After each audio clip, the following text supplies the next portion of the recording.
Entonces dijimos, los métodos Monte Carlo lo que me dicen es que yo tengo que hacer promedio sobre un número enorme de configuraciones, me permiten buscar las configuraciones, ¿verdad?, que son más probables. ¿Ok? Y entonces hay muchos algoritmos, dijimos uno de los primeros y más famosos algoritmos, que es el algoritmo de Metrópolis. Ahora, ok, pero vamos a ver que, por supuesto, no todo funciona tan maravillosamente bien. Vamos a ver los problemas que tienen estos algoritmos y a qué problemas nos enfrentamos. Uno de ellos que había mencionado en la clase pasada, lo que se llama el critical slowing down. Yo nunca sé cómo, cómo traducir eso, como lentitud, lentitud, digamos. Lo que está pasando es lo siguiente. Cerca de los puntos críticos, es decir, donde hay transiciones de fase, y acuérdense que estos sistemas o estos algoritmos uno los usa muchísimo para estudiar los sistemas complejos que tienen transiciones de fase, ¿verdad? Además que las transiciones de fase tienen una propiedad que se llama universalidad, que uno puede estudiar una transición de fase en un sistema bastante pequeño y la información que voy a obtener es válida para un rango grande de sistemas, ¿ok? Que tienen en común ciertas características con el primero. Y las transiciones de fase, ¿verdad?, son el día a día de los sistemas complejos. Desde, bueno, la más obvia, ¿verdad?, que conocemos todos y es inmediata, es la transición de fase del agua, que el agua la puedo encontrar, ¿verdad?, en 3 fases: líquido, sólido o gas, o transiciones de fase como el helio superfluido, etcétera, etcétera. La otra transición de fase muy conocida es el ferromagnetismo.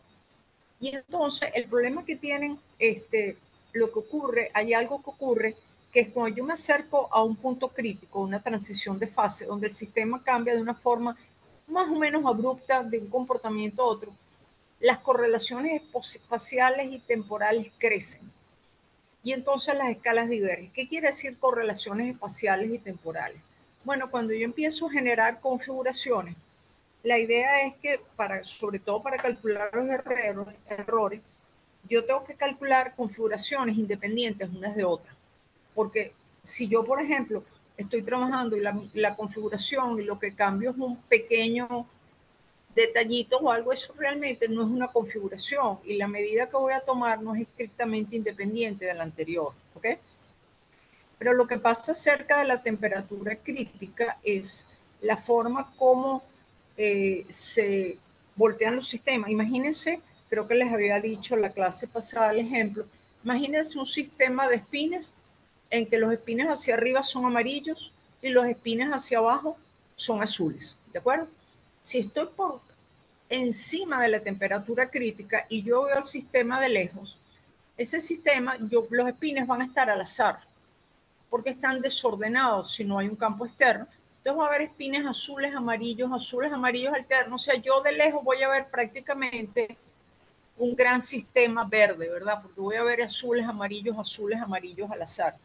Si me pongo a temperaturas bajas, en que el sistema tiene un orden, o sea, los espines se tienden a colocarse paralelamente, ya sea hacia arriba o hacia abajo, da lo mismo si no hay campo externo, lo que yo voy a ver es que a temperaturas bajas predomina el color amarillo o predomina claramente el color azul, o sea, predominan los espines ordenados, o hacia arriba o hacia abajo, no importa, ¿verdad? Pero hay un cierto orden.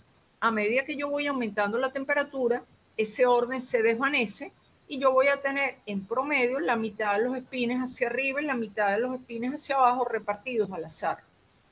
Ahora, vamos a imaginarnos que estoy a temperaturas altas. Yo tengo un sistema a temperaturas altas completamente desordenado, es decir, espines azules, alternos con amarillos, etcétera. Prácticamente yo lo que veo es eso como verde, si lo veo de lejos, ¿verdad? Espines amarillos, azules, etcétera.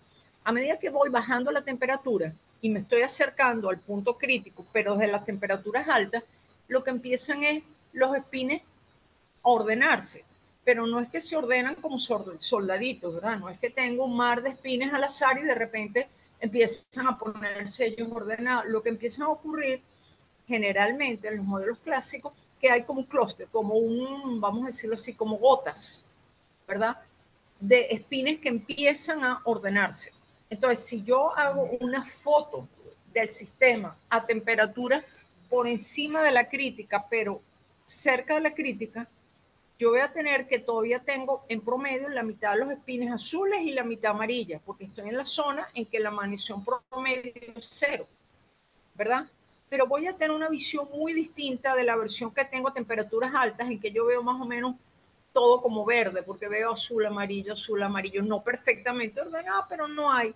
Pero cuando empiezo a bajar, supongamos que el sistema se empieza a ordenar, particularmente con los espines hacia arriba, amarillo.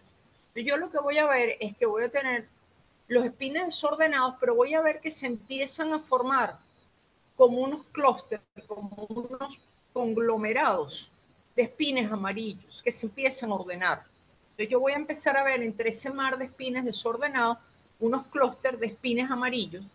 Puede ser que son muchas gotas pequeñas de espines amarillos que van creciendo hasta que predominan los amarillos, ¿ok? Y voy a pasar a la zona ordenada. O lo que puede ocurrir es que un solo clúster crece muchísimo y entonces prácticamente la mayoría de los espines van a ser amarillos. Esa es la forma clásicamente como el sistema va a llegar a la zona ordenada. ¿Qué pasa? Pero esa forma de ocurrir, ok, tiene un problema con estos sistemas de simulación. ¿Por qué? Imagínense el algoritmo de Metrópolis. ¿Se acuerdan cómo funcionaba el algoritmo de Metrópolis? Yo agarraba mi sistema de espines y escogía un espín al azar. ¿Ok? Digo, voy a escoger un espín al azar y lo voy a tratar de voltear. Al voltearlo, calculo la nueva energía del sistema. Si la energía del sistema bajó, esa configuración la voy a aceptar. ¿Ok? ¿Por qué? Porque las configuraciones de baja energía son más probables, porque la probabilidad es a la menos beta delta E, ¿verdad? O delta E o E entre KT. Pero si la configuración podría aumentar la energía, no quiere decir que la voy a desechar, sino que la acepto con una probabilidad E a la menos beta E. Entonces el algoritmo de Metrópolis me garantizaba, ¿verdad?, que eventualmente yo iba a llegar a un sistema en equilibrio, es decir, que las configuraciones generadas estaban generadas con la probabilidad de Boltzmann, etc. ¿Qué pasa cuando el sistema está yendo hacia el punto crítico y se están formando estos grandes clústeres de espines ordenados? Bueno, imagínense que yo caigo en spin al azar. Hay una alta probabilidad que yo caiga el spin al azar, ¿verdad? Está en uno de esos clústeres que están ordenaditos, amarillos. ¿Qué pasa?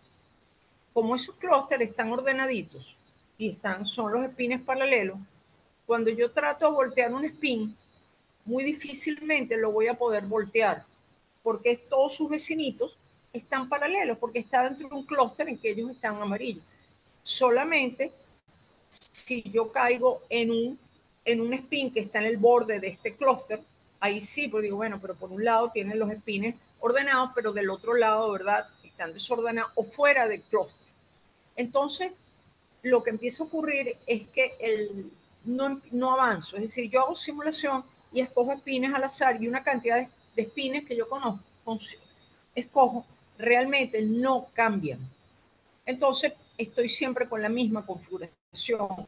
Entonces, el sistema, el algoritmo se hace extremadamente lento, porque para ir de una configuración a una configuración distinta, tardo muchísimo tiempo computación, porque la mayoría de configuraciones nuevas las estoy rechazando, porque va a ser muy difícil voltear esos espines porque ellos ya están colocados en su situación de mínima energía. ¿Ok? Este comportamiento que ocurre cerca de las transiciones de fase es uno de los fenómenos físicos más interesantes que hay. Y estos se presenta como en forma de divergencias de algunas cantidades físicas que van a depender de las fluctuaciones de la magnetización y de la energía. Cuando yo me acerco, una forma es que imagínense que yo les digo, miren, hagan un programita de Metrópolis, un algoritmo de Metrópolis para encontrar la temperatura crítica de un modelo ISE. Ustedes dicen, bueno, empiezo con una configuración al azar, temperaturas muy bajas, voy aumentando, haciendo mis pasos de calentamiento, usando el algoritmo de Metrópoli y calculando mis barritas de error, que vamos a hablar luego de eso, porque mis cantidades físicas son promedios, ¿verdad? Los promedios tienen que tener barras de error. Entonces, yo voy a empezar un momento, que voy a empezar que las barras de error crecen muchísimo. Ahora, si se recuerdan de estadística clásica, las barras de error, por ejemplo, las barras de error de la energía, si yo defino la energía promedio, las barras de error equivalen al error en la energía. O sea, ustedes calculan E promedio como la sumatoria de E por E a la menos beta E por el factor de Boltzmann, etcétera, y calculan la derivada de esa energía con respecto a la temperatura, que eso es la susceptibilidad magnética. Esa cantidad les va a dar el calor, la energía al cuadrado promedio menos el promedio de la energía al cuadrado. Y por eso esa es una barra de error. Entonces, es conocido ahora en estadística que los calores específicos está asociado con las divergencias, con las fluctuaciones de la energía. Igual que la magnetización, la susceptibilidad magnética está asociada con las divergencias de la magnetización. Entonces, lo que ocurre es que cerca de la temperatura crítica, estas cantidades divergen, ¿ok? Entonces, las barras de error son enormes. Entonces, bueno, uno de los cosas más importantes que uno estudia es cómo se comportan los sistemas físicos cerca de la actividad. Pero, ¿qué es lo que pasa con algoritmos como el algoritmo este de Metrópoli? Como digo, los errores estadísticos disminuyen con el número de mediciones, ¿verdad? Si ustedes, yo les digo, bueno, calculen esto, tal cosa, el promedio de 10 cantidades, o calculen el promedio de 100, ustedes dirán, bueno, el promedio de 100 va a ser mejor, el error estadístico es menor, ¿cierto? Porque uno dice, bueno, pero el error, como se define como la desviación estándar, va como 1 sobre raíz de n. Entonces digo, bueno, si yo estoy haciendo simulaciones, mientras más configuraciones tenga, calcule mi promedio de esas configuraciones, esa cantidad va a ser más exacta porque va a tener una barra de error más pequeña. ¿Cierto? No necesariamente. Porque eso de que el error disminuye es cuando yo hago medidas estadísticamente independientes. ¿Ok? Eso es como el absurdo que yo les ponía el otro día, pero yo digo, bueno, súmanse que yo voy a un edificio y voy a hacer una encuesta sobre algo político. ¿Quién va a votar por alcalde y tal? Y entonces usted entrevista a 10 personas y el otro, ¿quién va a votar por el presidente de la Junta de Economía? Es algo más pequeño. Y usted va a seguir, pregunta a 5 personas y usted pregunta a otras 5. Y bueno, el error es el mismo, el promedio, pero puede haber enormes diferencias porque resulta que uno de ustedes, o son 3 de ustedes, uno de ustedes fue a varios apartamentos, a 5 apartamentos, y en cada uno seleccionó a un vecino y le preguntó.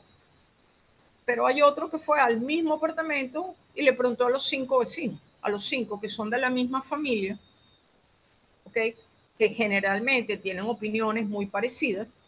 Entonces, eso no le va a dar, además que por cada apartamento hay un voto, entonces eso usted no le va a dar una mejor medida.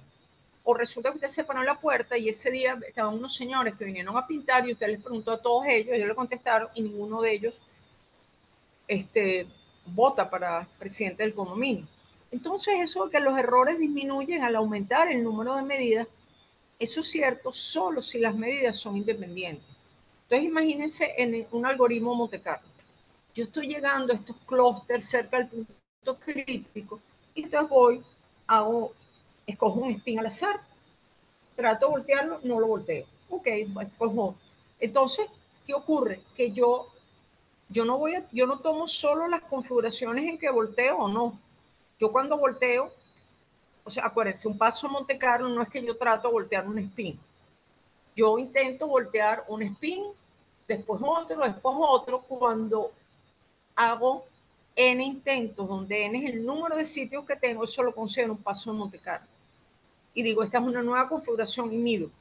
¿Qué pasa si ustedes resulta que están tan cerca del punto crítico que a veces ocurre que ustedes no voltearon ningún spin? Ustedes dicen, bueno, mi programa después de hacer todos estos intentos tiene una nueva configuración. Y miden. y después hacen todo. Y a veces hay 10, 100 configuraciones y ustedes no cambiaron nada. Ah, pero ustedes están sumando y después la barra de error disminuye. Mentira, no disminuye porque usted está midiendo siempre sobre la misma configuración. Entonces, hay que tener mucho cuidado con los algoritmos cerca del punto crítico, ¿ok? Entonces, bueno, una cantidad que me dice qué correlación hay entre dos medidas de una cantidad M. Es decir, si yo mido en este paso de Monte Carlo esta cantidad y después de T, cuando yo digo tiempo T, me refiero a T pasos de Monte Carlo, mido la misma cantidad, ¿qué correlación hay entre esas dos medidas? ¿Ok? La correlación se define de esta forma, como el producto de M de T por M de 0. M de 0 es la medida original, menos M al cuadrado, ¿ok? Entre M cuadrado menos M cuadrado, el promedio M cuadrado menos el promedio de M. Eso es la correlación. Vean que la correlación varía entre 1 quiere decir que todas las medidas son iguales. Si la medida que yo tomo al tiempo 0 y las medidas que tomo t son iguales, esto me da 1. Si la medida es muy distinta, me da 0. Entonces, en general, ¿verdad? Si yo no estoy muy cerca del punto crítico, la correlación disminuye de forma exponencial, de la forma como e a la menos t sobre tau. Es decir, a medida que ustedes hacen muchas corridas, muchos pasos en Monte Carlo, t tiende a infinito, la correlación entre una medida que ustedes toman en un paso y una medida en que toman muchos pasos después decae como e a la menos t entre un factor tau, que es el tiempo de correlación. El problema es que cuando yo me acerco a la temperatura crítica, todos los datos es como que están correlacionados. Porque el tiempo, esa cantidad tiempo correlación depende de la temperatura. Cuando yo me acerco a la temperatura crítica tiene infinito. Entonces, claro, si yo tengo e a la menos t entre infinito, ¿verdad? No importa cuánto tiempo yo tome, esta cantidad nunca va a disminuir, ¿ok? Entonces, bueno, y la longitud de correlación espacial, también el tau, ese tiempo correlación, también van a depender de la correlación espacial, es decir, la correlación entre, por ejemplo, un spin en un sitio de la red y un spin en otro sitio de la red. ¿Ok? Entonces, cuando uno se aproxima a temperatura crítica, la correlación espacial también diverge. Es como un punto en que todos los spins están correlacionados, tanto temporalmente como espacialmente, y es muy difícil salir de ese tipo de configuración. ¿Ok? El punto es que el tiempo correlación, la dependencia del punto de correlación con la longitud de correlación, no es un exponente universal, no es una propiedad, por ejemplo, del modelo de Ising, que la correlación cambia de tal manera con la longitud de correlación, sino que es un exponente que va a depender del algoritmo. Es un exponente que se llama algoritmo dinámico, no es un exponente universal. Si yo le digo a ustedes, midan el tiempo de correlación, ¿ok? O midan la correlación espacial, y cada uno de ustedes usa un algoritmo distinto, les va a dar distinto, porque no es una propiedad del sistema, es un exponente universal. Depende del algoritmo utilizado. El algoritmo de Metrópolis tiene un Z muy grande. Entonces, bueno, ¿cómo se calcula la correlación? Obviamente, ¿verdad? Esta es la definición, M de T por M de 0. Ahora, cuando uno calcula eso, un error típico, yo cuando mis estudiantes hacen Monte Carlo, que yo le digo, bueno, midan la correlación entre medidas separadas 1000 pasos. Usted no va a agarrar, ¿verdad?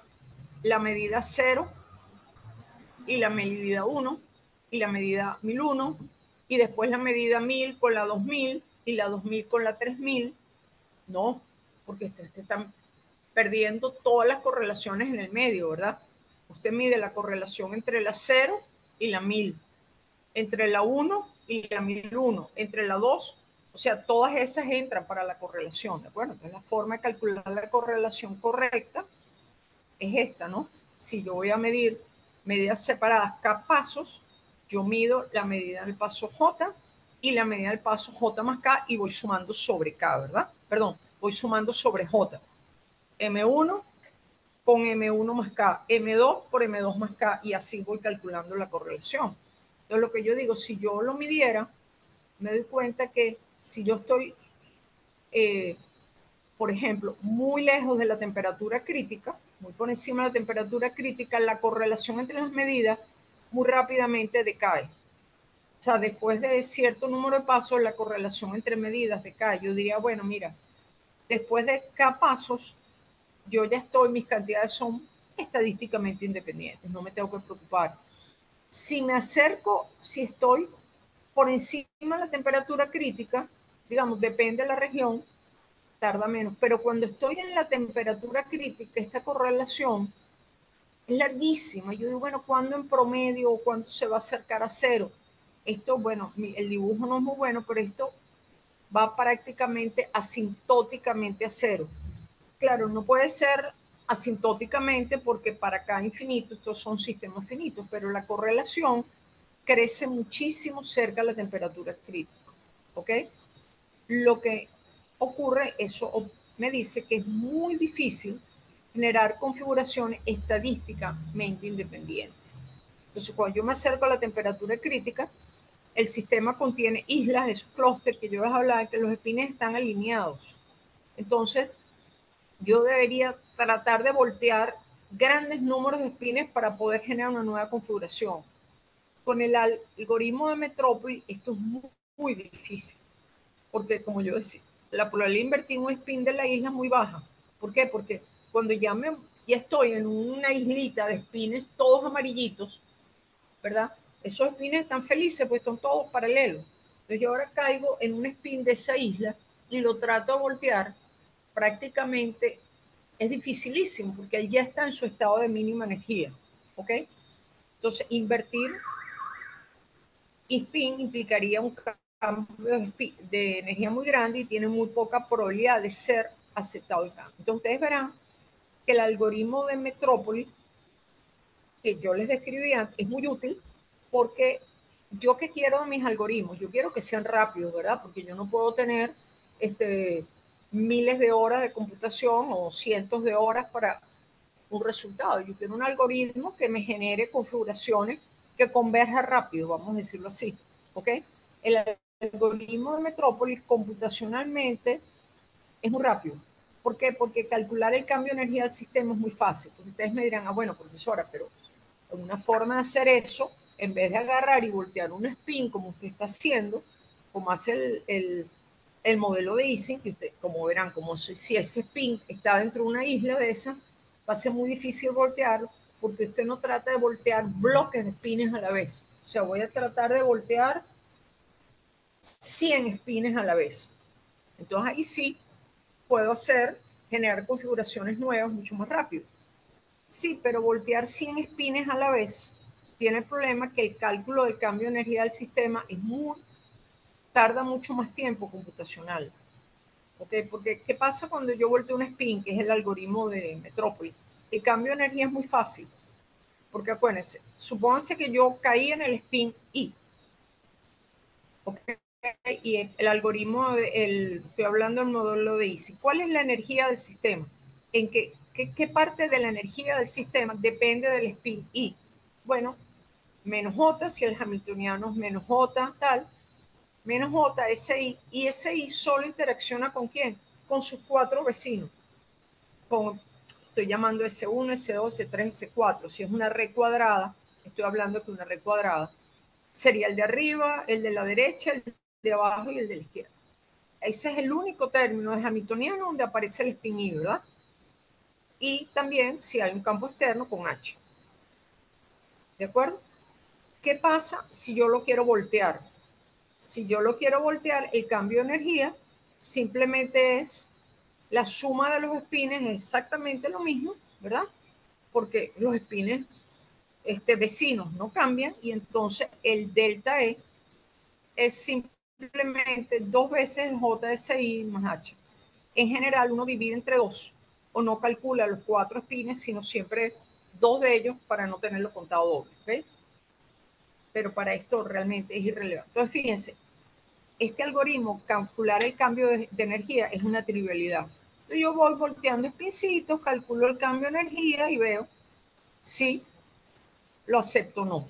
Es muy rápido, calcular el cambio de energía es muy rápido. Pero imagínense que yo volteo un bloque de espines a la vez. ¿Cómo calculo el cambio de energía? Bueno, tengo que calcular el hamiltoniano de Ising con las correlaciones. Supónganse que yo calculo, volteo 100 espines a la vez. Yo tengo que calcular el cambio de energía debido a los 100 espines. Y eso me va a llevar mucho tiempo. Y puede que después ese cambio lo desprecie. Entonces, claro, el algoritmo de Metrópolis tiene la particularidad que es un algoritmo computacionalmente muy rápido, pero por el otro lado, cerca de las temperaturas críticas, no funciona muy bien. Ahora, eso de voltear 100 espines al azar, bueno, pero cerca de la temperatura crítica yo empiezo a voltear 100 espines, cuidado. O sea, usted no puede ponerse a voltear espines hacia lo loco, porque usted no sabe si eso que usted está haciendo satisface las condiciones de balance detallado, etc. Usted puede generar nuevas configuraciones. Yo puedo decir, yo voy a voltear los espines una fila sí y una fila no. Yo puedo hacer cualquier cosa, pero eso me va a conducir a configuraciones que tengan la probabilidad de Boltzmann. No, ¿verdad? Entonces hay unos cuantos algoritmos conocidos y probados que sí hacen eso, ¿ok? Pero quiero que vean las ventajas del algoritmo de Metrópolis. Por un lado, es muy rápido, pero por otro lado, el critical slowing down tiene ese defecto que es muy, muy alto, ¿ok? Hay otros algoritmos con exponentes dinámicos Z mucho más pequeños, es decir, que son mucho más prácticos para simular sistemas cerca de los exponentes. Entonces es un problema que tienen estos algoritmos. El otro es, o no el otro, no es que sea un problema, sino que mis datos, ahora yo tengo que analizar los datos. Yo estoy generando configuraciones, ¿verdad? Y voy a medir las cantidades físicas, la energía, la magnetización, el calor específico, pero esas cantidades, ¿verdad? Vienen de promedios. Entonces, yo tengo que analizar los datos. ¿Cuáles son las fuentes más comunes de análisis de datos? O las fuentes de errores cuando yo estoy analizando datos. Bueno, los errores pueden ser de tipo sistemáticos, estadísticos, o aquí hay otra fuente de errores que es el sistema que es finito. Nosotros no podemos trabajar con sistemas infinitos. Entonces nosotros realmente tratamos de reproducir lo que pasa en un sistema muy grande en un sistema finito. ¿Ok? Entonces, ¿cuáles son los errores sistemáticos? Los errores sistemáticos vienen cuando yo hago aproximación al algoritmo. Por ejemplo, yo le digo, miren, calculen esta integral en el computador. No se puede resolver de forma exacta, calculen en el computador. ¿Qué hacen ustedes? Agarran la suma, ¿verdad? La van dividiendo la suma en intervalitos, pero son intervalos discretos, están discretizando.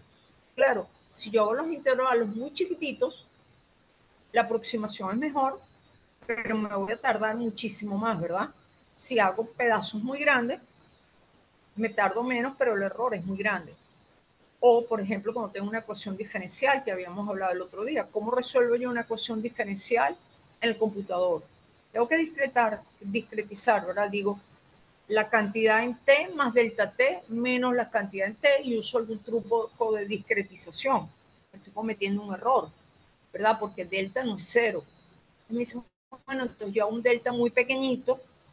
Ajá, pero entonces si usted tiene que calcular en un rango grande y hace un delta muy pequeñito, tarda mucho. Eso es lo que se llaman errores sistemáticos, ¿ok? Ocurren cuando uno hace aproximaciones en el algoritmo. En los algoritmos de Monte Carlo, en general, no hay errores sistemáticos, porque uno no comete errores, porque en el algoritmo Monte Carlo uno no discretiza, ni tampoco resuelve las ecuaciones diferenciales haciéndolas discretizándolo, ¿ok? Los algoritmos de Monte Carlo generalmente el tipo de error son estadísticos. ¿Por qué? Bueno, porque uno realmente no puede generar todas las configuraciones del sistema. Digo, ¿cuál es el valor promedio de esto? Ensamble canónico, ¿verdad? Tengo que promediar sobre todas las configuraciones posibles de ese sistema, cada una con su peso. Imagínense un sistema de macroscópico de 10 a la 23 partículas, todas las configuraciones posibles y cada una con su peso, que es el vector de Boltzmann. Uno no genera todas las configuraciones. Es más, uno lo que estamos, ¿verdad?, aprendiendo aquí trucos para escoger algunas configuraciones que son las más probables. Entonces, uno lo que hace es que genera un cierto número de configuración y calcula promedio. Pero las fluctuaciones pueden ser muy grandes, sobre todo cerca de los puntos críticos. ¿Ok? Entonces yo digo, bueno, porque ¿qué es el promedio? ¿Qué son las fluctuaciones de la cantidad? Los errores estadísticos. ¿Ok? Y los errores estadísticos, ¿ok?, pueden ser muy grandes cerca de los puntos críticos. Y realmente, como yo decía, las fluctuaciones son las funciones respuesta. La fluctuación de la energía, ¿ok? Porque, bueno, yo voy a calcular el promedio de la energía en una serie de configuraciones. Entonces voy a calcular el promedio y voy a calcular el error estadístico. El error estadístico está asociado con la derivada de la energía con respecto a la temperatura. Eso es justamente el calor específico, ¿ok? Entonces, por ejemplo, vamos a suponer que yo fijo la temperatura del sistema, ¿ok? Yo digo, voy a estudiar mi sistema a tal temperatura y voy a generar configuraciones. Las distintas configuraciones tienen distintas energías. Acuérdense que yo estoy usando el ensamble canónico, ¿verdad? En que yo digo, yo voy a tomar todas las energías posibles en vez de poner la limitación de voy a sumar sobre con una energía fija, porque eso es más complicado, pero cada configuración con una determinada energía tiene una probabilidad, que es la probabilidad de Boltzmann, ¿verdad? Entonces, la energía es diferente en las distintas configuraciones. Pues yo fijo la temperatura, genero una serie de configuraciones, ¿verdad? Si lo estoy haciendo bien, esas configuraciones deberían estar generadas con el factor de Boltzmann, ¿ok? Pero digamos, evidentemente, esas configuraciones se alejan un poco del promedio. Entonces, las diferencias del promedio, es decir, el error de la energía, está asociado con el calor específico. El calor específico, si ustedes agarran el promedio de la energía, derivan con respecto a la temperatura y derivan los dos términos, ¿verdad? Les va a dar que la derivada del calor específico, la derivada de la energía respecto a la temperatura, es el calor específico y es de esta manera. Es el promedio de E cuadrado menos el promedio de al cuadrado. Esta cantidad diverge a la temperatura crítica. ¿Qué quiere decir diverge? Que se hace enorme. ¿Por qué? Por esa situación que yo decía, que los sistemas cerca a la temperatura crítica, las correlaciones son infinitas, etc. Pero esta cantidad, ¿qué es? Es el error, está asociada con el error que uno va a medir en la energía. Por ejemplo, las fluctuaciones de la magnetización, si tengo un sistema de spines, están asociadas con la susceptibilidad magnética. La susceptibilidad magnética es proporcional a la desviación estándar de la magnetización. Entonces, yo digo, bueno, hay errores estadísticos. Entonces yo digo, en cada paso a Monte Carlo, en general, solo ocasiona un pequeño cambio en el sistema. Y cuidado, que un paso a Monte Carlo no es que yo voltee un spin, por ejemplo, si es el algoritmo de Metrópolis, porque eso no sería nada. Un paso a Monte Carlo, yo trato de cambiar n spins. Escojo uno al azar, lo trato de cambiar. Escojo otro al azar, lo cambio o no lo cambio. Pero generalmente, de nuevo, de los n spins que yo escojo, de repente a veces volteo poco o algunas veces caigo en un spin, lo volteo y después puedo volver al mismo spin y lo puedo voltear otra vez.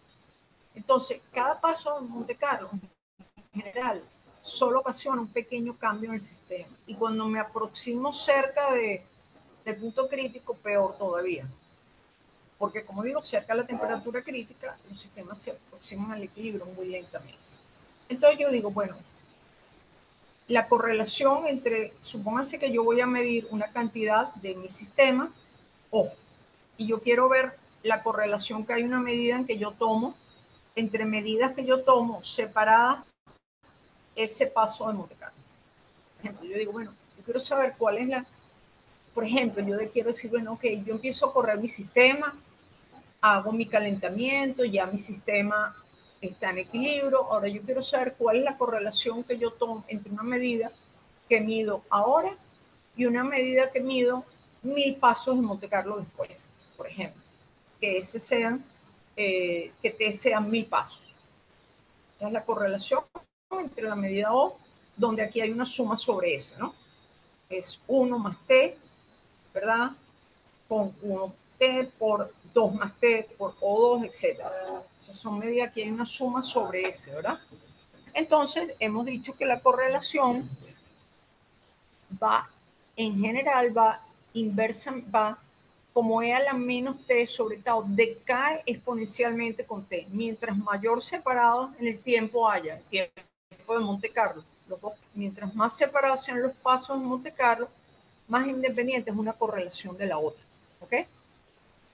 Y en general, ¿verdad? Yo digo, bueno, entonces ahora, ¿cuándo sé yo que realmente en mi sistema ya las medidas son más o menos independientes? Como que ustedes quieren decir, bueno, ustedes quieren medir unas opiniones independientes, pero dicen, ah, pero es que resulta que esta persona está muy influida por esta otra y esta por la otra y esta por la otra. Y yo digo, bueno, ¿qué separación debería haber entre estas personas para asegurarme yo que la opinión de esta persona no está influenciada por la opinión del otro? Vamos a decirlo así. ¿Okay? Generalmente, claro, uno no puede tomar infinitos de pasos de Monte Carlo. Uno lo que haría es si yo quiero saber, bueno, profesora, ¿cómo yo sé si yo estoy generando configuraciones estadísticamente independientes? Bueno, yo mido la correlación entre las funciones en distintos tamaños, distintos pasos Monte Carlo. Cuando yo veo que esto es aproximadamente E a la menos 1, o sea que el tiempo entre mis medidas es equivalente al tiempo correlación, yo digo, bueno, mis medidas ya están decayendo como una exponencial y las medidas son independientes. ¿Ok? Pero resulta que eso funciona muy bien, pero cerca del punto crítico no funciona muy bien porque hemos dicho cuando me aproximo al punto crítico, ¿verdad? Esa distancia crece con una exponencial enorme. Entonces es muy difícil tomar medidas estadísticamente independientes cuando nos aproximamos a T crítico. Ahora vamos a ver cómo estimamos nosotros los errores estadísticos. ¿Okay? Ahora vamos a olvidarnos que estoy cerca del punto crítico. Yo les digo a mis estudiantes, bueno, si ustedes me están dando, a veces llegan unos papers de arbitraje y cantidades tomadas por una simulación numérica, me dan los puntos en la gráfica y de dónde están las barras de error. Si usted está haciendo una simulación numérica, sus cantidades físicas son promedios sobre cantidades. ¿Cómo sé yo la barra de error, verdad? Entonces, cuando uno le dice a los estudiantes, calcula las barras de error, lo más probable es que ustedes tiendan a pensar, bueno, el error estadístico, ¿verdad? Si yo voy a calcular una cantidad X, ¿verdad? X promedio, y el error es la raíz cuadrada de X cuadrado promedio menos X promedio cuadrado. Eso es lo que uno hace. Cuidadito, porque yo digo que las muestras no son estadísticamente independientes. ¿Cuál es el error estadístico? Eso lo han visto ustedes del primer laboratorio más básico de la carrera, ¿verdad? Supongo que yo tengo n medidas estadísticamente independientes. ¿Cómo calculan el error? Bueno, el error, la definición de error es esta, que es la desviación cuadrática media. Si tienen n medidas, es 1 entre raíz de n menos 1. Generalmente la gente usa 1 sobre raíz de n, porque dice n es muy grande y da lo mismo, ¿no? Pero la definición formal de error estadístico es este. Raíz cuadrada del promedio de x al cuadrado menos x promedio al cuadrado, ¿verdad? Donde x cuadrado, el promedio de x cuadrado es 1 sobre n, la sumatoria de la cantidad al cuadrado, y esta es la sumatoria de la cantidad. ¿Ok? Esta es la forma que uno generalmente calcula errores. Yo te digo, mira, toma 10 medidas y calcula los errores. Bueno, esta forma tiene un problema. Si las medidas no son estadísticamente independientes, esta fórmula subestima el error. Es decir, me da un error más pequeño del error que yo tengo. ¿Ok? Y como les digo, imagínense que estoy generando medidas, pero resulta que llega un momento que yo no cambio las configuraciones. Entonces, estoy midiendo sobre la misma configuración. Estoy promediando y siempre estoy midiendo sobre la misma configuración. Y digo, el número de configuraciones está aumentando. N está aumentando porque estoy tomando más medidas. Resulta que todas las medidas me van a estar dando lo mismo porque es la misma. Entonces yo ahí inocentemente creo que mi error está disminuyendo porque claro, si lo calculo de esa manera el error cada vez más chiquito porque tomo n más medidas, pero es mentira. Usted está tomando montones de medidas sobre la misma configuración, ¿de acuerdo? Entonces, ¿cómo se podría mejor calcular, estimar los errores? Y discúlpenme, me voy a quitar la máscara esta tan alegre porque me haciendo daño. Entonces, vamos a ver cómo yo puedo estimar los errores de una forma mejor, de una forma que no subestime los errores. Entonces, imagínense que mi algoritmo genera medidas estadísticamente independientes después que están separadas por n pasos de Monte Carlo. O sea, yo hago mi grafiquita de la correlación y digo, mira, después de 100 pasos de Monte Carlo, las correlaciones que yo tomo, la correlación entre una medida y la que tomo 100 pasos después es cero, es muy baja. Entonces digo, estas medidas son independientes. Entonces ahora sí yo puedo tomar esas medidas, ¿verdad? Y calcular el error estadístico. Entonces, bueno, muy bien. Pero eso es algo muy malo para hacer. Imagínense que ustedes encuentran, por decir algo, que después de 100 pasos en Monte Carlo, ¿verdad? Las medidas son estadísticamente independientes. Y ustedes hacen 1000 pasos en Monte Carlo. Entonces dicen, bueno, entonces yo voy a tomar la medida 1, la medida 11, la medida 21, etcétera. Y esas medidas son estadísticamente independientes. Calculo mi promedio aproximadamente sobre esas 10 medidas y calculo el error. Chévere. Eso es bastante. El error es las medidas estadísticamente independientes y yo le digo, pero ese método es pésimo porque usted está generando 1000 medidas y está botando a la basura 900 y pico medidas, porque solo está tomando la medida 1, la medida separada 1000, la medida, usted está perdiendo un montón de medidas, ¿ok? Entonces, esa no es una forma eficiente de calcular errores. Eso le asegura que van a ser estadísticamente independientes, pero realmente está perdiendo todas las medidas que son físicas en el medio. Entonces, un error, una forma bastante práctica de calcular errores es lo que se llama el método de bloques. Es, imagínense que es dividir la totalidad de medidas en m bloques. Supónganse que ustedes tienen 1000 medidas. M igual, perdón, tienen 1000 medidas y resulta que cada medida, y ustedes encontraron que cada 10 pasos de Monte Carlo, las medidas son estadísticamente independientes. Entonces ustedes dicen, yo esas 10 medidas, esas 1000 medidas, las divido en 100 y voy a tener 10 bloques de medidas. Cada bloquecito tiene 100 medidas. Yo puedo calcular ahora el promedio de las medidas en esos 100 bloques y esas son estadísticamente independientes. Vamos a verlo. Suponga que yo tomé n bloques, yo tomé n medidas. ¿Ok? Ese es el número total. Yo hice 1000 pasos en Monte Carlo. Tengo n igual 1000. ¿Ok? Y me di cuenta que mis medidas eran independientes cada 100 pasos. Entonces yo divido ese n entre el n, que es lo que separa las medidas estadísticamente independientes. Entonces supongamos que n era 100 y yo tenía 1000, me da 10. Entonces yo lo que voy a hacer es que voy a tomar 10 bloques. M igual n entre m, voy a tomar 10 bloques. Cada bloque, ¿cuántas medidas tiene? 100, ¿verdad? Ok, claro, aquí está. N igual entre m, yo dije n era la distancia separada. Entonces ahora yo lo que puedo pensar es que yo ahora tengo 10 bloques y las medidas, y yo calculo el promedio de las medidas de esos 10 bloques, y esas son estadísticamente independientes. Entonces voy a calcular el error estadístico como el error de m medidas. Calcular el error de n medidas, n grande, como si yo tuviera 1000 medidas estadísticamente independientes, era incorrecto. ¿Por qué? Porque no tenía 1000 medidas estadísticamente independientes. Pero haciendo esto, digo, bueno, como cada 100 medidas son estadísticamente independientes, yo puedo decir que yo tengo 10 medidas estadísticamente independientes. Ustedes me dirán, ah, no, profesora, pero igualito lo que usted está diciendo, está despreciando todas las medidas en el medio. No, no, no, no. Con este método yo tomo en cuenta todas las 1000 medidas. Lo que pasa es que el error ahora lo calculo de la siguiente manera. Delta X, el error, ¿cuántas medidas tengo?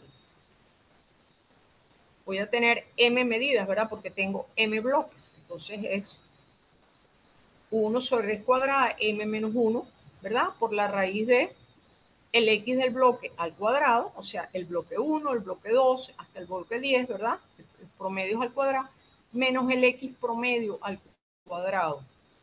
Pero el importante aquí, entonces el error lo estoy tomando como la desviación estándar de las m medidas.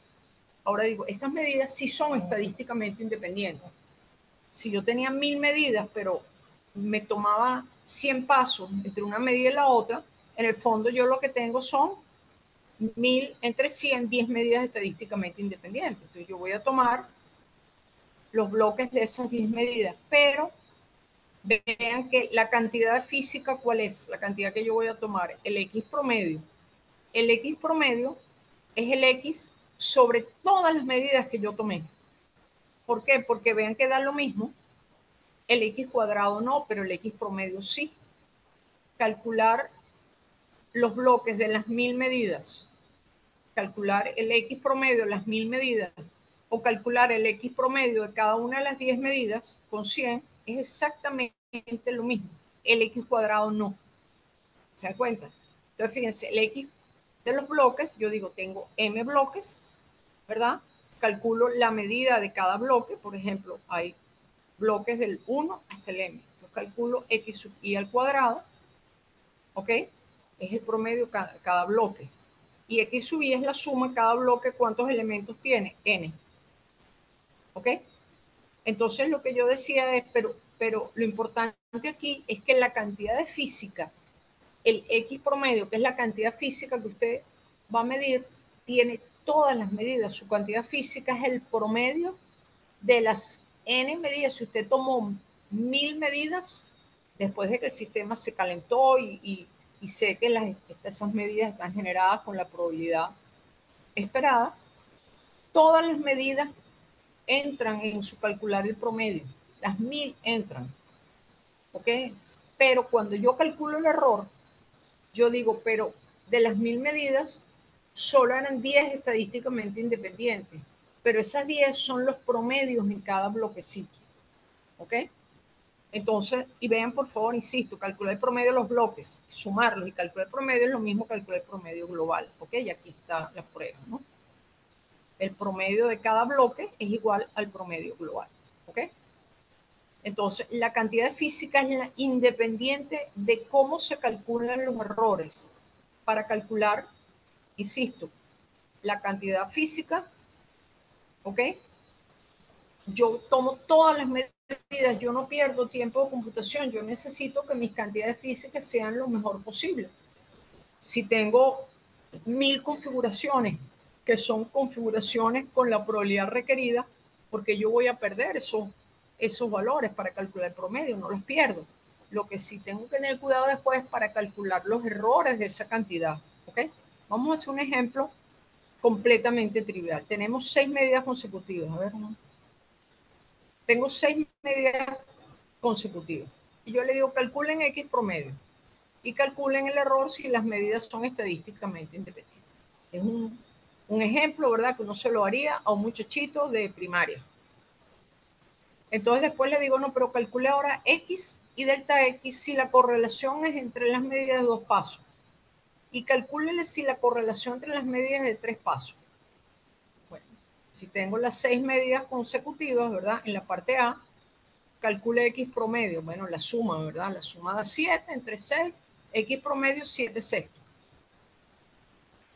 La suma de los promedios es, pues, 1 más 9 más 1 tal, entre 6. Eso me da, ¿verdad? El error de estas cantidades.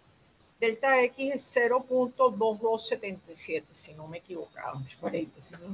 Yo sé que hay una de estos que tiene un error, pero está claro cómo se hace, ¿verdad? Tengo 6 medidas, calculo el promedio, calculo el error. Ok. Ahora yo digo, calcular X promedio delta X si la correlación entre las medidas es de 2 pasos. ¿Ok? O sea que yo ahora si la correlación de medidas entre 2 pasos, n pequeña es 2, yo voy a formar bloquecitos de 2. Yo voy a tener ¿cuántos bloques? 3 bloques, ¿verdad? M va a ser 3. Entonces ahora yo voy a decir, bueno, tengo 3 bloques. ¿Cuál es el promedio del primer bloque? 3 y 1. 4 es 2, ¿verdad? El segundo es 1, 0.5 y el otro es 1.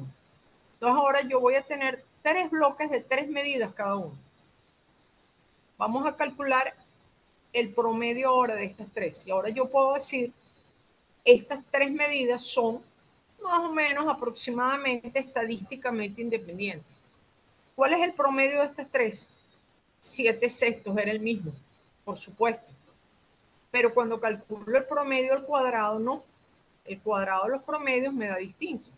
Entonces, si estas medidas fueran independientes o la correlación sería 2 pasos, es decir, yo tardo 2 pasos en una configuración independiente, entonces ustedes tendrían que decirme, bueno, el valor promedio, profesor, es 7/6, el mismo, pero el error es 0.44. Ustedes me dirían, bueno, mire, ese cálculo, yo le digo, eso es un cálculo en la cantidad física. ¿Cuál es el error? En el caso arriba, la cantidad sería 7/6 más menos 0.22, ¿verdad? O 0.23. En el de abajo, el promedio es el mismo, 7/6, pero el error sería más menos 0.44. ¿Qué pasa si la correlación entre las medidas es de 3 pasos? Entonces yo ahora puedo hacer solamente 2 bloquecitos. Agarro los 3 primeros espines. ¿Cuál es el promedio de esto? 3 y 1, 4, entre 3, 4 tercios. Y esta sería 2 y 1, 3, entre 3. Entonces, si tomo, divido el bloque en 2 bloques de 3 medidas cada uno, el primero me daría, aquí hay un error, ¿no? Porque aquí dije que era 2, perdón, aquí dije que era 5 tercios y 2 tercios. Esto está mal porque este sería, el primer bloque sería 4 tercios y el segundo sería 3 tercios. Aquí, por favor, vean que estos números están mal. ¿Ok? El error es 7/6, perdón, el X promedio es 7/6 y el error, aquí tengo que ver, aquí hay un error. ¿Ok? Por favor, revisen las notas. Yo después voy a revisar, pero claramente, ¿no? Si tomo estos 3, sería 3 y 1, 4, ¿verdad? Entre 3 y la otra medida sería 3 y 1. ¿Ok? Aquí hay un error. Pero lo que sí me doy cuenta es que el error cada vez es más grande. Entonces, yo le digo, estas medidas son estadísticamente independientes, el promedio vale tanto y este es el error. No son estadísticamente independientes porque hay una correlación de ellas de cada 2 pasos. Calculo el error con el método de bloque. Ahora digo, no, es que es peor. Mi algoritmo no me genera configuraciones estadísticamente independientes hasta que han pasado 3 pasos. Bueno, entonces tengo que hacerlo de otra manera. El promedio siempre es el mismo, pero el error va aumentando, ¿ok?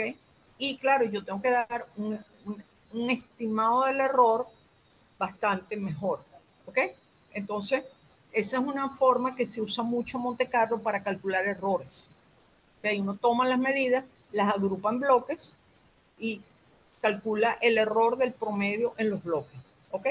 Y eso funciona, me va a dar un error mayor, pero es un mejor estimado del error real que ustedes están cometiendo. Entonces ahora habíamos dicho, ok, entonces en estos algoritmos uno calcula errores. Hay muchas formas de calcular errores. Hay uno que llaman jackknife, que es otra forma. Esta es una forma de calcular errores. Lo que quiero que vean es que uno no puede, cuando uno hace método Monte Carlo, a menos que esté en una zona en que está bastante desordenado, etcétera, el sistema, no puede agarrar alegremente y decir que las medidas son estadísticamente independientes y tengo 1.000.000 de medidas, entonces el error va como uno sobre un range. No es cierto. Y sobre todo cerca de la temperatura, no es crítica, no es cierto. Hay otro problema que es más interesante, que son los efectos de tamaño finito. ¿Ok? Que es lo que se llama escalamiento tamaño finito o lo que uno se llama finite size scale. ¿Qué ocurre? Los promedios en el ensamble canónico, ¿se acuerdan? Son válidos en el límite de sistemas macroscópicos. Yo no puedo hacer termodinámica con un sistema de 10 partículas ni de 20. Ese es el sistema muy grande, ¿verdad? Es más, las transformaciones de fase, ese fenómeno cooperativo que uno ve, uno no lo ve cuando tiene 5 partículas y decir, ay, mira, estas 5 partículas se comportan como un gas o como un líquido. No, ¿verdad? Los iconos tienen un número muy, muy grande de partículas. ¿Ok? Entonces, el problema está en que los sistemas macroscópicos, que son los 10 a la 23 o algo así, no se pueden trabajar en un computador. Aún en un computador muy moderno, ustedes no pueden poner en un computador un sistema de 10 a la 23 partículas. Es ridículo, ¿no? Entonces resulta que uno tiene que trabajar con un sistema pequeño y también va a depender mucho del computador que usted tenga. Si tiene un supercomputador, etcétera, etcétera, podrá ir a sistemas más grandes. Entonces la pregunta es, entonces aquí también mis cantidades físicas tienen un error también. Y no es un error de tipo estadístico, ni un error sistemático. Es un error asociado a que usted está trabajando con un sistema finito realmente. ¿Cómo estimamos los errores cuando uno comete asociados, aunque yo no puedo? Supóngase que yo le digo a ustedes, bueno, mira, fulanito, calcúlenme la temperatura crítica del modelo de Ising en 2 dimensiones, que es un modelo trivial, además se conoce exactamente la temperatura crítica. Algunos de ustedes dicen, bueno, yo tengo capacidad en mi universidad de un computador muy grande y voy a hacer una red de 2000 por 2000 y voy a calcular la temperatura crítica. El otro dice, oye, yo tengo una laptop viejita, voy a calcular mi temperatura crítica, pero un tamañito 100%. ¿Ok? Y el otro dice, bueno, yo tengo una computadora, más o menos voy a calcular un sistema de 400 por 400. ¿Ok? Entonces, los tres valores que me van a dar son distintos. Deberían estar dentro de las barras de error. ¿Ok? Pero cuando yo voy a calcular, por ejemplo, el calor específico, que debería ser infinito, cerca a la temperatura crítica. Es decir, primero, ¿cómo identifico yo cómo aproximo a la temperatura crítica? Cuando veo que cantidades como la susceptibilidad a las fluctuaciones, la fluctuación en la energía, que es el calor específico, la fluctuación en la magnetización, es la susceptibilidad, cuando veo que crece muchísimo, que veo un pico, ahí está la temperatura crítica. ¿Okay? Pero el problema es que en principio ese pico debería ser infinito, porque esas cantidades divergen. Pero en un sistema físico usted no va a tener infinito. Imagínense. Supónganse que yo le digo a ustedes calculen la energía y calculen el punto crítico. En principio, el punto crítico yo lo identifico y yo empiezo mi sistema, un modelito de ICE. Empiezo con un tamaño, ¿verdad? Y digo, bueno, voy a ir esperando, ¿verdad? A cada temperatura, que el sistema se equilibre y voy midiendo cuál es la energía promedio del sistema. ¿Ah? ¿Ok? Me va a dar esto. ¿Ok? Y entonces, por ejemplo, los tres de ustedes, cada uno tiene una computadora distinta. Entonces, el que me hizo la raya esta negra, me trabajó el modelo con una red 100%. Dijo, bueno, mi computadora lo que me da es para simular un sistemita 100%. No puedo simular algo más porque me tarda demasiado.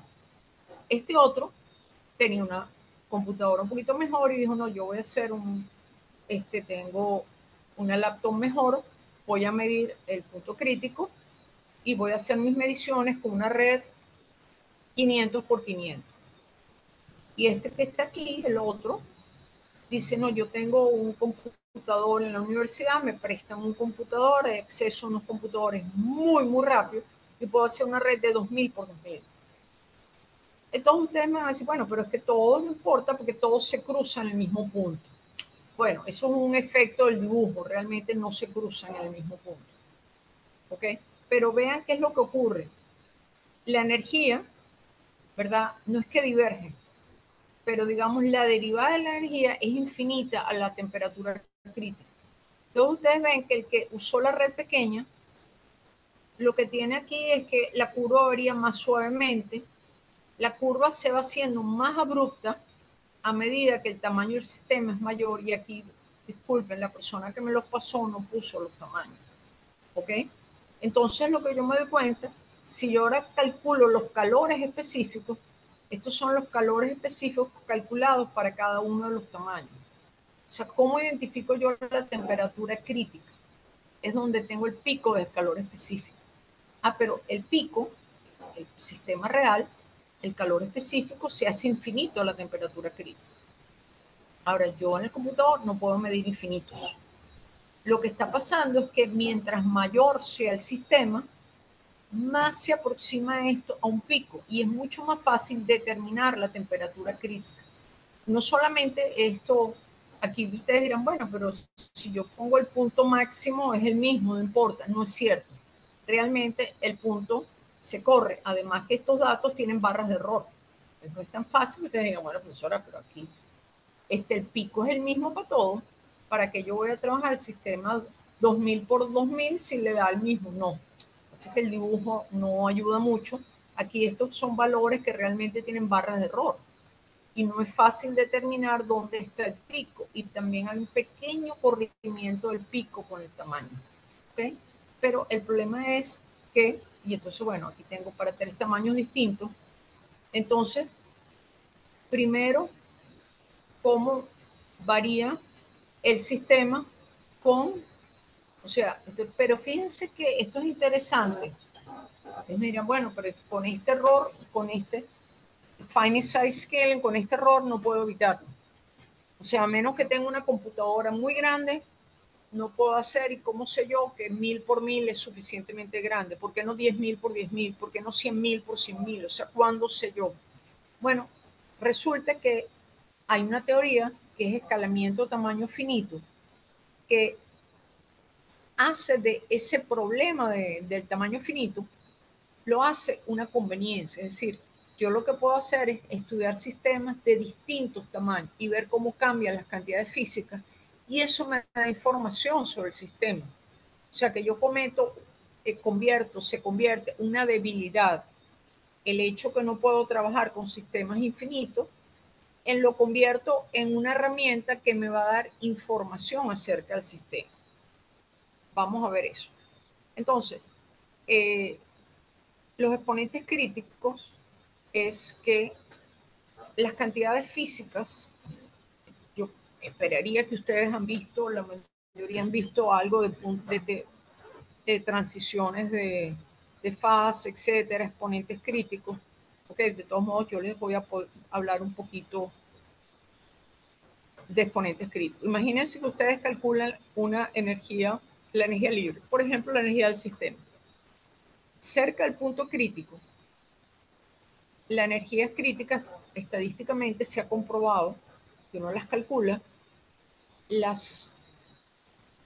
cerca de los puntos críticos, estas energías libres o las cantidades físicas divergen, pero divergen de una forma muy particular, como una exponencial. Entonces eso le lleva a postular que las partes singulares, es decir, la que se comporta raro cerca del punto crítico, son funciones homogéneas que escalan de esta manera. Y esto lo deben haber visto todos en un curso básico de termodinámica, que es lo que se llama el escalamiento de Wheeldon. ¿Ok? Y vamos a olvidarnos del escalamiento de Wheeldon y de termodinámica. Vamos a empezar de cero. Tengo una función que tiene un comportamiento raro en una región T. Cuando T tiende a cero, esa función tiene un comportamiento raro. ¿Qué es T? Bueno, para mí T es T menos T crítico sobre T crítico. Es decir, T pequeña es qué tan cerca estoy de la temperatura crítica. Entonces yo tengo una función que a una cantidad que se llama temperatura crítica, ella se comporta, diverge, tiene un comportamiento raro, ¿verdad? Entonces yo voy a postular que esa función se comporta de esta manera, y eso es esta definición es de función homogénea. ¿Recuerdan la definición de función homogénea? Era que yo tengo una función que depende de varios parámetros y multiplico cada parámetro por una cantidad elevada al algo, la cantidad global queda multiplicada por lambda. O sea, permítanme, eso es la definición, eso es una definición matemática, que es función homogénea. Y yo lo que voy a decir que la cantidad física es de esa forma, pero vamos a pensar en matemáticas. Imagínense que tienen una función que depende de dos parámetros, de t. T es qué tan cerca estoy de la temperatura crítica. Vean, por favor, T pequeño no es la temperatura, es qué tan cerca estoy de la temperatura crítica. Y L es el tamaño del sistema. Imagínense una función que depende de la temperatura y el tamaño, como muchísimas de las cantidades que uno va a medir en el computador. Y lo que hemos dicho, justamente, el problema es que mis cantidades físicas, como yo no puedo trabajar en sistemas infinitos, las cantidades físicas me van a depender del tamaño del sistema que yo uso. Por eso yo decía, el que hizo la simulación, un sistema 100%, el que la hizo 500 por 500, el que le hizo 1000 por 1000, no van a dar exactamente el mismo estimado. ¿Ok? Porque los resultados van a depender del tamaño del sistema. Entonces vamos a imaginarnos que esa función tiene esta propiedad. ¿Ok? Que eso es, esa propiedad se llama que es función homogénea. Quiere decir que escala. Si yo cada una de sus cantidades las multiplico por algo, la cantidad global queda multiplicada por eso. Vamos a postular que esto se cumple.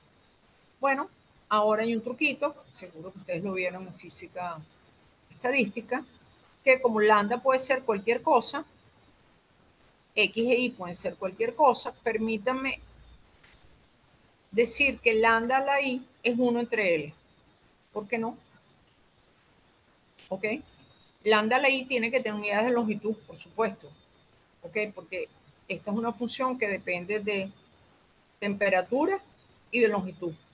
¿Ok? Entonces yo estoy multiplicando por lambda a la I, tiene que tener, digamos, ok.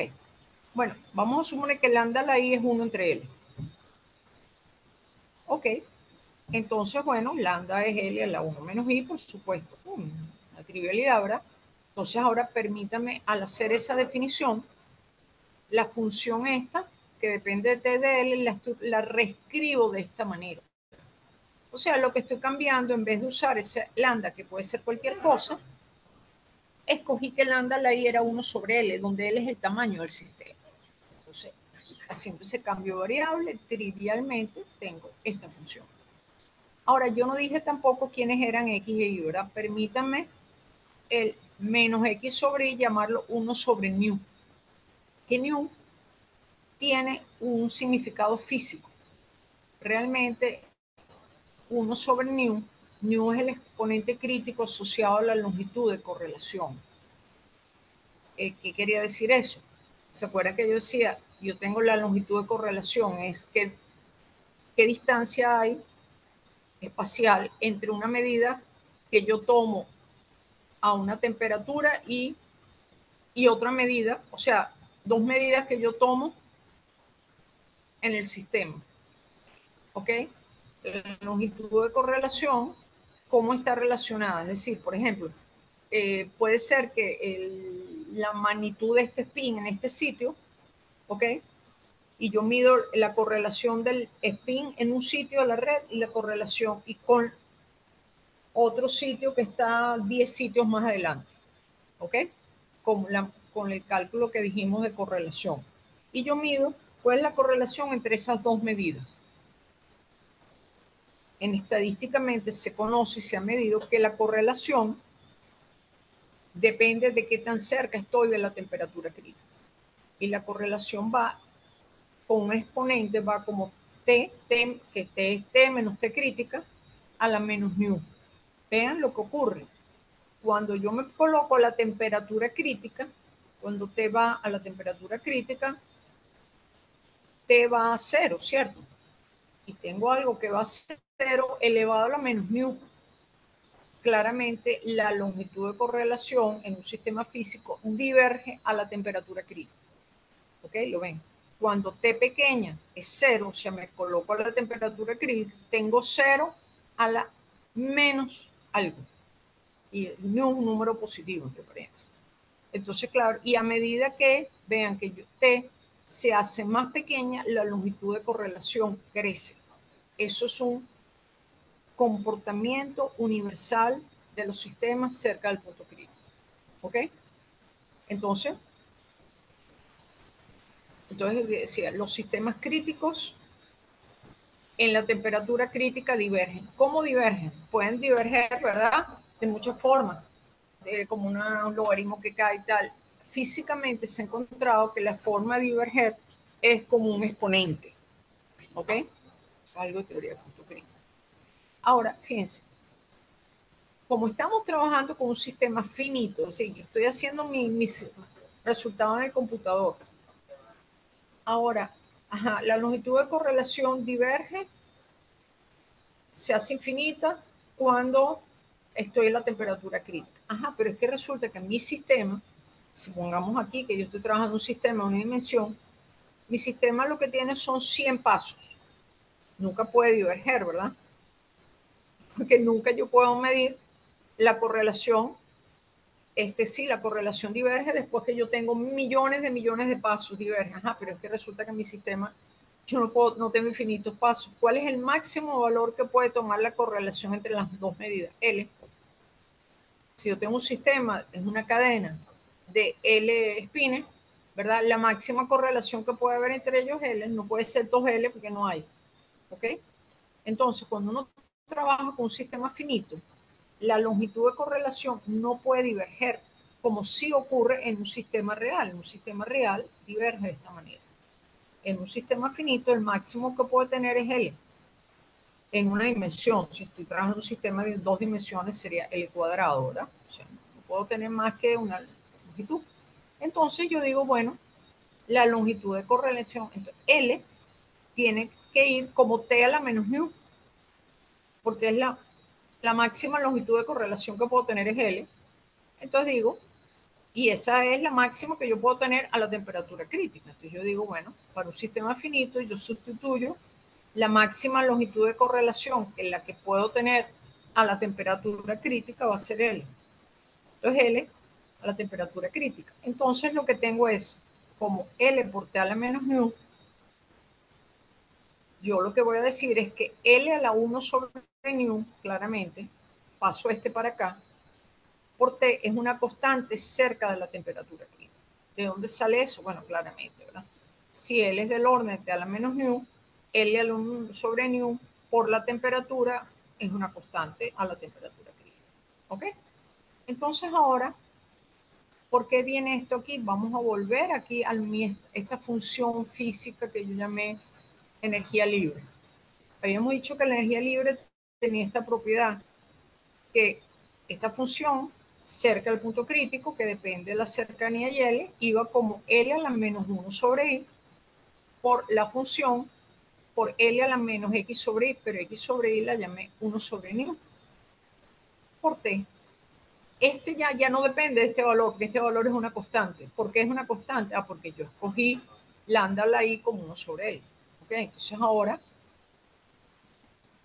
esta función original que dependía de dos valores, la transformé en esta función que depende de un solo valor. Esa es una propiedad. Ahora, yo postulé eso. Yo hice un ejercicio de matemática. Yo les dije a ustedes, miren, imagínense que tienen una función que hace esto y tal y cual. ¿Okay? Ustedes me llaman profesor matemática trivial, ¿verdad? Aquí esta función tiene esta propiedad, que entre paréntesis, esta propiedad se llama función homogénea. Pero yo le digo, tiene esta propiedad. Yo digo, bueno, donde T para mí ahora es el punto donde hay una singularidad. Que físicamente es T menos T crítico, ustedes pueden decir, bueno, no, es una función matemática que hace esto. Ahora vamos a imaginarnos cantidades físicas. F es una energía libre. El calor específico yo lo puedo definir, y aquí por favor estoy tratando de que recuerden lo que vieron en física estadística básica. El calor específico lo puedo definir como la derivada segunda de la energía libre con respecto a la temperatura. Y es conocido que el calor específico diverge a la temperatura crítica. Es decir, cuando T igual a 0, el calor específico diverge. ¿Cómo diverge? Con un exponente alfa. ¿Ok? Entonces, esto es algo que se conoce del comportamiento de los sistemas críticos. El calor específico a la temperatura crítica, es decir, cuando T pequeño es 0, diverge. Pero ¿cómo diverge? Diverge como T a la menos alfa. O sea, a medida que yo me acerco a la temperatura crítica, y esto alfa es lo que se llama un exponente crítico. Ahora lo que yo voy a usar es esta propiedad de escalamiento para hallar el exponente alfa. ¿Ok? Entonces simplemente veo esta relación aquí, hallo la derivada segunda de f con respecto a t dos veces, derivo esto dos veces, esto da proporcional t a la menos alfa, y eso me da de aquí despejo y me da que el calor específico, por favor, el álgebra vean que es sencilla, con cierto cuidadito, simplemente yo tengo eso, y esto me da que como la función, la energía singular de donde yo voy a calcular las cantidades físicas, tiene este comportamiento cerca de la temperatura crítica, por eso es F singular. De aquí, cuando yo derivo dos veces, encuentro cómo cambia el calor específico con el tamaño del sistema. Fíjense, lo que acabo de hablar es bien importante, lo que acabo de averiguar. Ahora sé cómo se comporta el calor específico cerca de la temperatura crítica cuando varía el tamaño del sistema. Y yo lo puedo hacer con las distintas cantidades físicas. Esto seguro que ustedes lo vieron en un curso de física estadística, ¿verdad? Que cerca de los puntos críticos, las cantidades físicas como la magnetización, etcétera, divergen con ciertos exponentes que son los exponentes críticos. Y yo decía, bueno, y yo quiero ahora formular una teoría física que corresponda con que efectivamente existe esa divergencia, ¿ok? Y esa teoría de física es postular que las cantidades estadísticas que divergen, o perdón dicho, las cantidades donde yo voy a obtener esas cantidades que divergen, se comportan, son funciones homogéneas que escalan de esta manera. ¿Se acuerdan? Eso es algo que hicieron, seguro, que se llamaba escalamiento de Whedon, se los refresco. Entonces, usando esto, yo podía hallar una relación entre todos los exponentes críticos. Ahora quizás lo que es un poquito más novedoso es que ahora yo lo que puedo saber, como yo encontré por aquí que había una relación con L, ahora lo que yo sé es que el calor específico, que va como T a la menos alfa, que eso es algo bien conocido, varía cerca del punto crítico con la longitud como L a la alfa sobre el mu. Pero eso es muy útil, porque en estadística, en esta parte, uno generalmente lo que quiere son hallar exponentes críticos. Y una forma de hallar exponentes críticos ahora es justamente calcular los calores específicos para distintos tamaños y entonces calcular alfa sobre mu. Ahora lo vamos a ver. Otro ejemplo, supongamos que nuestra energía libre, en vez de depender de dos parámetros, de temperatura y longitud, también depende de un campo externo, que tenga un campo magnético. Entonces, la condición cerca de la temperatura crítica o el valor crítico es que esta función se comporta de esta manera. O sea, escala de esta forma. Si yo agarro cada una de sus variables, como en este caso sería T pequeña, que tan cerca estoy de la temperatura crítica, L, el tamaño del sistema, y H, el campo externo, si yo cambio cada una de ellas por estos factores, la función entera queda multiplicada por un factor lambda. ¿Ok? Yo voy a asumir eso, que son matemáticas, lo que quiere decir es que la función es homogénea. Y hago exactamente el mismo álgebra que hace un ratico. Dije, ¿cuál es la máxima longitud de correlación que puede tener el sistema cuando yo me aproximo a la temperatura crítica? En un sistema real es infinito, ¿verdad? Y va como T a la menos mu. T va a cero, esa cantidad va a cero, va a infinito, ¿verdad? Pero en este caso, yo lo que digo es que el máximo lo que yo puedo tener es L. Yo no puedo tener una longitud de correlación infinita porque estoy trabajando en un sistema finito. Lamentablemente, mi computador no me permite trabajar con sistemas infinitos. Yo puedo trabajar sistemas infinitos cuando hago cálculos exactos. El computador no puede. Entonces, usando eso hago exactamente lo mismo que hice antes. El mismo truquito. Lambda la I, como lambda y no he dicho quiénes son, yo puedo decir que lambda la I es L a la menos 1, ¿por qué no?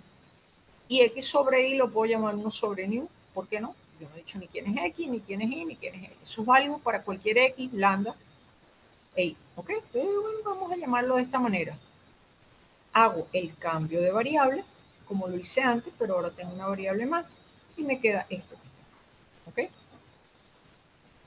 Entonces, la magnetización, que es lo que se llama el parámetro de orden, lo que me define el sistema ordenado, el sistema desordenado, o sea, por ese sistema, por ejemplo, sistema ferromagnético, debajo de una temperatura crítica tienen una magnetización distinto de cero, aún en ausencia de campo externo. O sea, los espines, a pesar de que yo no tengo un campo externo, ordenando los que ellos se pongan paralelos, debajo de una temperatura crítica, ellos tienden a estar ordenados mayormente paralelos. Por encima de la temperatura crítica están desordenados.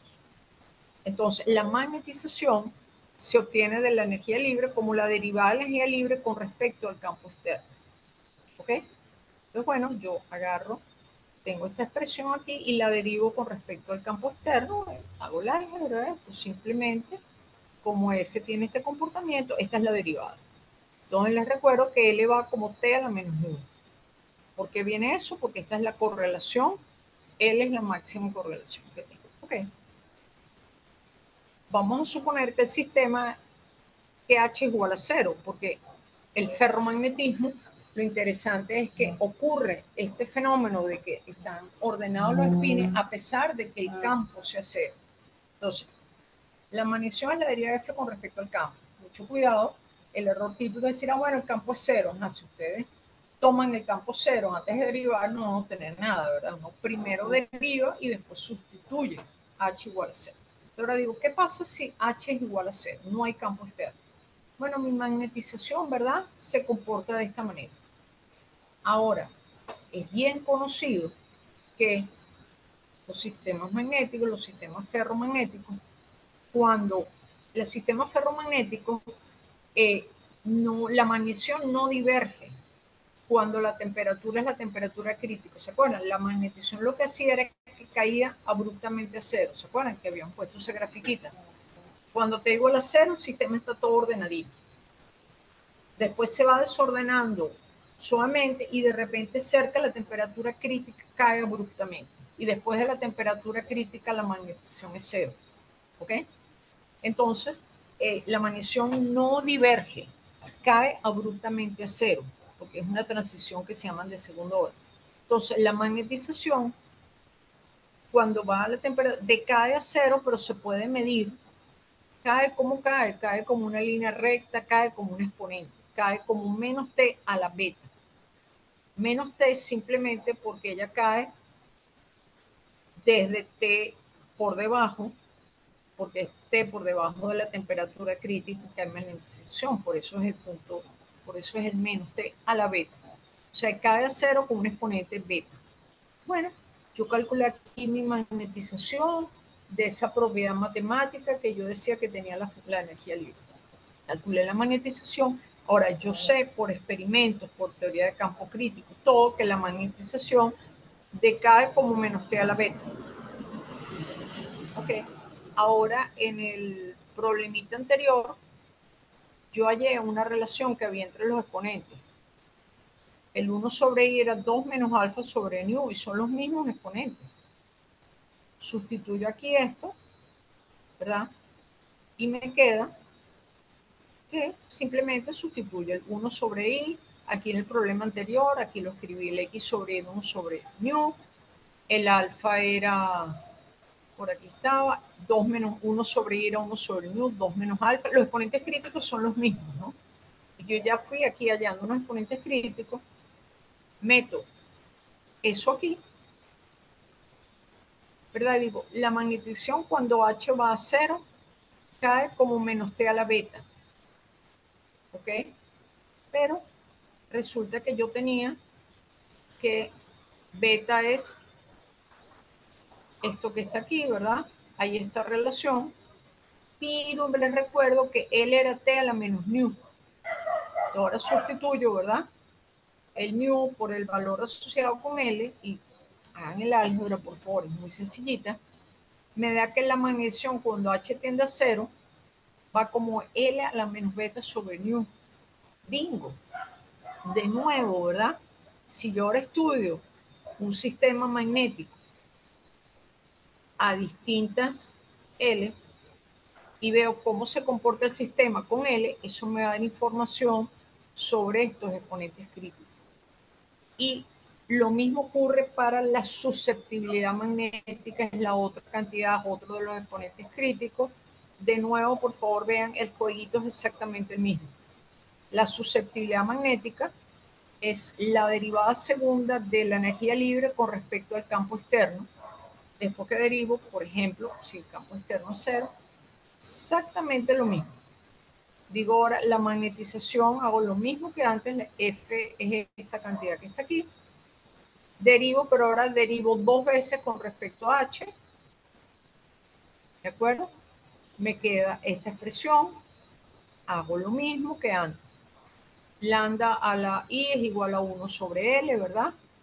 Después que derivo pongo H igual a 0. Después que derivo, por supuesto, y me queda esta relación. Por favor, álgebra, eso, háganlo ustedes, papel y lápiz, se dan cuenta. Le dan que Z, el exponente crítico este que estaba aquí, es esto que está aquí. Hacen el álgebra y lo meten acá, ¿verdad? Y relacionan que el 1 sobre nu, que el T a la 1 sobre nu L, lo sustituyen aquí y les da la susceptibilidad. Fíjense lo interesante que hemos logrado con este álgebra tan sencillita.